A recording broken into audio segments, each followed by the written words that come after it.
பாண்டி வெற்றிய காலையில குளிக்க விடாம ரொம்ப வேகமா ரிசார்ட்டுக்கு இழுத்துட்டு வர, யோ விடியா எதுக்கே இப்படி பண்ணிக்கிட்டு இருக்கேன்னு கேட்டா, உனக்கு போய் நல்லது பண்ணணும்னு நினைச்சேன் பாரு, போடா போ ரூமுக்கே போய் குளிச்சுட்டு வான்னு அனுப்பிவிட, சரி சரி உடனே மூஞ்ச தூக்கி வச்சுக்காதுன்னு பின்னாடியே வர்றான்.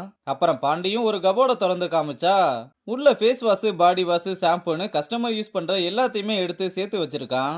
இதெல்லாம் வெற்றியும் பார்க்கும்போது ஒரு ஷாம்பு பாட்டில பார்த்ததும், அந்த பாட்டில்ல இருக்க ஷாம்புவை வேற பாட்டில்ல ஊத்திட்டு, அந்த பாட்டில மட்டும் நான் வச்சுக்கவா, சின்ன வயசுல அதே மாதிரி பாட்டில்ல தான் தண்ணி ஊத்தி குடிப்பேன், அதனால தான் கேக்குறேன்னு சொல்ல, ஏன்டா இவ்வளவு பெரிய ரெசார்ட்ல வேலை பார்க்கறது உனக்கு பெருசா தெரியல, இந்தம்மா துண்டு ஷாம்பு பாட்டில் தான் பெருசா தெரியுதா, ஃபர்ஸ்ட் குளிக்கிறதுக்கு கார்டன்ல இருக்க பாத்ரூமை யூஸ் பண்ணிக்கோ, 10 நிமிஷம் தான் உனக்கு டைம், வேகமா குளிச்சுட்டு வான்னு சொல்ல, அவனும் உள்ள வந்து பாத்ரூமை பார்த்ததும் இது பாத்ரூமானு மிரண்டு போறான். அப்புறம் ரொம்ப குசியா பாத்ரப்ல படுத்து முசுவானம்லாம் விட்டு குளிச்சு முடிச்சிட்டு கிளம்புறான். இங்க ரிசப்ஷன்ல புருஷன் பொண்டாட்டின்னு 2 ரீல்ஸ் பைத்தியங்க புள்ளையோட வந்து, நாங்க பீச் ரூம் தானே புக் பண்ணியிருந்தோம், நீங்க என்ன கார்டன் ரூம் தான் இருக்குன்னு சொல்றீங்க, எங்களுக்கு பீச் ரூம் தான் வேணும்னு பிரச்சனை பண்ணிக்கிட்டு அத லைவாவும் எடுத்து போட்டு வியூவர்ஸ் கிட்ட சொல்லிக்கிட்டு இருக்கும்போது மேனேஜர் ராஜா வந்து என்ன பிரச்சனைன்னு கேட்க, ரிசப்ஷனிஸ்டும் விஷயத்த சொல்ல, எந்த பீச் ரூம் இப்போதைக்கு அவைலபிளா இருக்குன்னு பார்த்து அவங்க புக் பண்ணதை விட எக்ஸ்பென்சிவான ரூமை கொடுத்து பிரச்சனையை முடிச்சிட்டு கிளம்ப, சார் அது ரொம்ப எக்ஸ்பென்சிவான ரூம்னு சொன்னா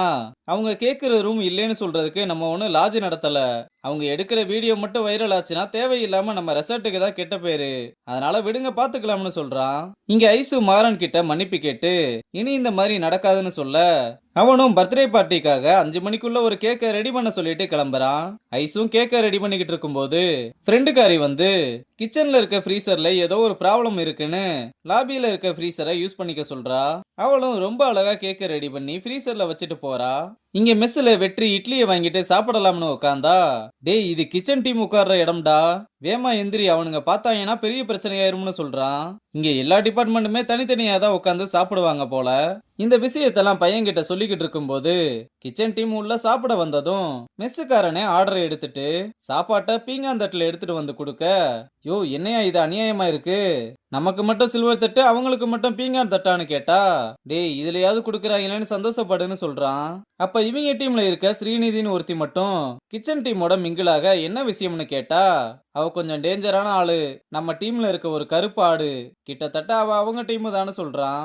அங்க கட் பண்ணா ராஜா கிச்சனுக்கு வந்து, லாஸ்ட் 2 மாசமா கிச்சன் இன்வென்டரி வேஸ்டேஜோட வேல்யூ என்னன்னு தெரியுமா, உங்க 2 மாச சம்பளம் ஜான், இதுக்கு உங்க செஃப்பை கூப்பிட்டு எனக்கு எக்ஸ்பிளனேஷன் பண்ண சொல்லுங்கன்னு சொல்ல, அப்ப மாறன் வந்ததுமே ஜான் கிட்ட, இங்க நின்னு என்னத்த புடுங்கிக்கிட்டு இருக்கீங்க, முதல்ல இவனை வெளியே போக சொல்லுங்கன்னு சொல்லிட்டு விறுவிறுன்னு வேலையை பார்க்க ஆரம்பிக்க, அப்ப ராஜா முன்னாடி வந்து நின்னு, எனக்கு உங்க இன்வென்டரி மேனேஜ்மெண்ட் பத்தின எக்ஸ்பிளனேஷன் வேணும், இல்ல நீங்க போர்டுல எக்ஸ்பிளனேஷன் பண்ண வேண்டியதா இருக்கும்னு சொல்ல, நான் போர்டுலயே எக்ஸ்பிளனேஷன் பண்ணிக்கிறேன், ஏன்னா விஐபி சூட்ல இருந்து ரிட்டர்ன் ஆகுற ஃபுட் பேஸ்கெட்ல எங்க போகுதுன்னு அவங்க தெரிஞ்சுக்கணும், அப்புறம் யாருமே யூஸ் பண்ணாத டவலை டெய்லி துவைக்கிறதுனால கிலோ கணக்குல நீங்க வாங்குற டிடர்ஜென்ட்டோட வேஸ்டேஜ், அதுக்கு லிட்டர் கணக்குல நீங்க வேஸ்ட் பண்ற தண்ணியோட வேஸ்டேஜையும் அவங்க தெரிஞ்சுக்கணும். வேஸ்டேஜ்ன்றது வெறும் கிச்சன் இஷ்யூ மட்டும் இல்ல, அது சிஸ்டம் இஷ்யூ, அதை ஃபர்ஸ்ட் சரி பண்ணிக்கோங்க, இது என்னோட கிச்சன், இதை எப்படி நடத்தணும்னு நீங்க எனக்கு சொல்லித்தர வேண்டிய அவசியம் இல்ல, இப்ப நீங்க மூடிட்டு போய் உங்க வேலையை பார்க்கலாம்னு அனுப்பி விடுறான்.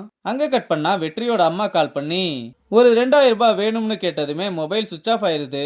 அதனால ஃப்ரீசரோட பிளக்க பிடுங்கி சார்ஜரை மாட்டிட்டு அம்மாவுக்கு கால் பண்ணா ரொம்ப அழுதுகிட்டே, உன் பெரியப்ப நடு ரோட்ல நிக்க வச்சு வட்டி காசு கேட்டு அசிங்கப்படுத்திட்டான்டா, நீ ஒரு 2000 ரூபாய் மட்டும் அனுப்பிவிட முடியுமான்னு கேட்க, அவனும் நீ ஒன்னும் அழாதம்மா, அதான் இப்ப எனக்கு வேலை கிடைச்சிருச்சுல பாத்துக்கலாம், நான் இப்ப பணம் அனுப்பி விடுறேன்னு சொல்லிட்டு பேசி முடிச்சதும் சார்ஜரை பிடுங்கிட்டு ஃப்ரீசரை போட்டு விடாம அப்படியே கிளம்பிற. கேக்கு கொஞ்சம் கொஞ்சமா உருக ஆரம்பிக்குது. கேக்கு ஃபுல்லா உருகி போயிருக்கதையும் பிளக் பாயிண்ட யாரோ புடுங்கி விட்டுருக்கதையும் பாக்குறாங்க. அப்புறம் நெடுமாறனுக்கு விஷயம் தெரிஞ்சதும், யாராவது இந்த இளவை பார்த்து தொலைறதுக்கு முன்னாடி லைவ் கிச்சன் டீப் ஃப்ரீசர்ல கேக் இருக்கு, அதை கொண்டு வந்து பார்ட்டி ஹால்ல வைங்கன்னு சொல்லி அனுப்பிவிட, ஒருவேளை இப்படி நடக்கும்னு எதிர்பார்த்தீங்களான்னு கேட்டா, பிளான் பி இல்லாம கிச்சனை நடத்த முடியாதுன்னு இப்ப சொன்னதை பர்சனலா எடுத்துக்க வேணாம்னு சொல்லிட்டு போறான். அப்படி இவங்களுக்குள்ள என்ன ரிலேஷன்ஷிப்னு தெரியல. என்னடா எதுவுமே சொல்லாம போயிட்டானேன்னு பார்த்தா கிச்சனுக்கு வந்ததுமே, ஆஃப்டர் ஆல் ஒரு பர்த்டே கேக்க செய்யறதுல கூட இவ்வளவு சொதப்பலான்னு திட்டிக்கிட்டு இருக்க. அப்ப வெற்றி இதை கேட்டு நடந்த எல்லாத்தையுமே நினைச்சு பாக்குறான்.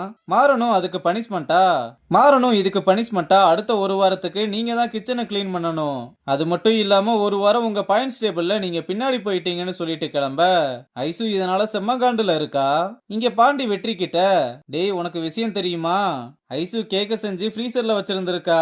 ஆனா அதை இவனோ ஒருத்தன் பிளக்க புடுங்கி விட்டு கேக்கெல்லாம் உருகி போனதுனால மாரங்காண்டாகி அவளுக்கு கிளீனிங் டியூட்டியை போட்டு விட்டாராம்னு சொல்ல, அந்த பிளக்க புடுங்கி விட்டதே நான் தானே சொன்னதும் பாண்டி இதை கேட்டதுமே தெரிச்சிடுறான். அப்புறம் ஐசு வேலை பார்த்துக்கிட்டு இருக்கத வந்து பார்த்து ரொம்பவே கஷ்டப்படுறான். இதை அவளும் பார்த்து என்ன விஷயம்னு கேட்க, உங்களுக்கு யாருமே ஹெல்ப் பண்ண இல்லையா, நான் வேணும்னா வந்து ஹெல்ப் பண்றேன்னு சொல்ல, அன்னைக்கு ஓவர் குக் ஆயிடுச்சுன்னு போட்டு விட்டு திட்டு வாங்க வச்சியே, அந்த ஹெல்ப் பண்ணதே போதும்னு சொல்றா. அவனும் நான் வேணும்னே பண்ணலேன்னு சாரி கேட்க, எவனோ ஒருத்தன் பிளக்க புடுங்கி என்ன மாப் போட விட்டான், அவனுக்கு நீ பண்ணது எவ்வளவோ பரவாயில்ல, ஆனா அவன் மட்டும் என் கையில கிடைச்சா அவனுக்கு அப்ப இருக்குன்னு ரொம்ப கோவப்படுறா. சரி இப்ப நீ எதுக்காக வந்திருக்கேன்னு கேட்டா, கெஸ்ட் ஃபுட்டு இருக்குமான்னு கேட்டாங்க, அதான் ஏதாவது இருக்கான்னு கேட்டுட்டு போகலாம்னு வந்தேன்னு சொல்ல, எனக்கு ஆல்ரெடி நிறைய வேலை இருக்கு, என்னாலலாம் இப்ப சமைச்சு தர முடியாது, நீ கிளம்புன்னு சொல்றா. வெற்றியும் வேற வழி இல்லாம தன்னாலதான் ஐசுவுக்கு இந்த நிலைமைன்னு ரொம்பவே சோகமா கிளம்புறான். அப்புறம் ராஜா வந்து என்னப்பா ஏதோ காலையிலேயே கேஸ் வாங்கின போலன்னு கேட்க, என்ன பண்றது எனக்குனே எல்லாரும் வர்றாங்க, எப்ப பாரு ரூல்ஸ் ரூல்ஸ், அதை நறுக்கு இதை குக் பண்ணுன்னு இது மட்டும்தான் காதுல ஓடிக்கிட்டே இருக்கு. ஒரு டைம்ல எவ்வளவு ஃப்ரீயா ஸ்ட்ரெஸ் இல்லாம பிரஷர் இல்லாம நிம்மதியா இருந்தோம், அதெல்லாம் எப்ப மாறுச்சுனே தெரியல. நீ நானு ரியானு ரொம்பவே சந்தோஷமா இருந்தோம்னு சொல்ல, அந்த பேரை கேட்டதுமே ராஜா ரொம்ப ஃபீல் பண்றான். அந்த ரியான்றவங்க ஃபர்ஸ்ட் இங்க ஒர்க் பண்ணவங்களா இல்ல வேற யாருமானு எதுவுமே தெரியல. ஆனா இவங்களுக்குள்ள ஏதோ ஒண்ணு பெருசா நடந்திருக்க மாதிரி தான் காமிக்கிறாங்க. அப்புறம் ஐசு வேலையெல்லாம் முடிச்சிட்டு வீட்டுக்கு வந்ததும் மாறன் அங்க உட்கார்ந்துருக்கான். ஐசு மாறனோட பொண்ணு போல.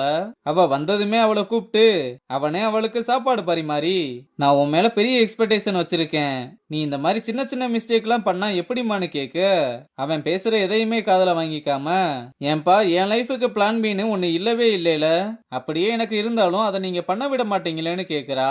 அவனும் நீ உங்க அக்கா மாதிரி என்ன நீ டிசப்பாயின்மெண்ட் பண்ணிடக்கூடாதுன்னு நான் எக்ஸ்பெக்ட் பண்றது தப்பான்னு கேட்டா, நீங்க நினைக்கிறது தப்பாகுமாப்பான்னு எரிஞ்சு விழுக, மாறனும் பேசுனது போதும் சாப்பிடுன்னு சொல்லிட்டு கிளம்புறதோட இந்த எபிசோட முடிச்சிருக்காங்க.